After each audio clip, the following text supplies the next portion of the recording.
बहुत समय पहले उज्जैन नगरी में राजा विक्रमादित्य नाम के एक न्यायप्रिय और बहादुर राजा राज करते थे। उनकी वीरता की चर्चा दूर दूर तक होती थी। उसी जंगल में एक रहस्यमयी प्रेत रहता था, जिसका नाम बेताल था। वो एक पुराने पीपल के पेड़ पर उल्टा लटका रहता था।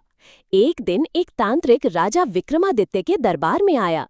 उसने कहा, राजन, यदि आप उस पेड़ से बेताल को पकड़कर मेरे पास ले आए तो मैं आपको अद्भुत शक्तियां दूंगा। राजा विक्रमादित्य तुरंत तैयार हो गए। आधी रात का समय था। चारों ओर घना अंधेरा और डरावनी हवाएं चल रही थीं। राजा तलवार लेकर जंगल पहुंचे और पेड़ से बेताल को उतारकर अपने कंधे पर रख लिया।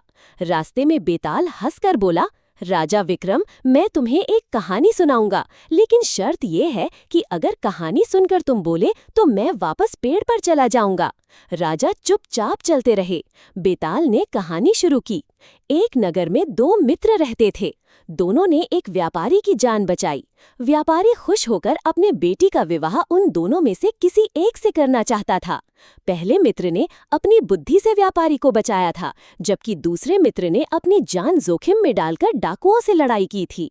अब बेताल ने प्रश्न पूछा, बताओ राजा विक्रम, व्यापारी को अपनी बेटी का विवाह किससे करना चाहिए? राजा विक्रमादित्य कुछ देर सोचकर बोले, जिसने अपनी जान जोखिम में डालकर रक्षा की वही सच्चा वीर है। व्यापारी को अपनी बेटी का विवाह उसी से करना चाहिए।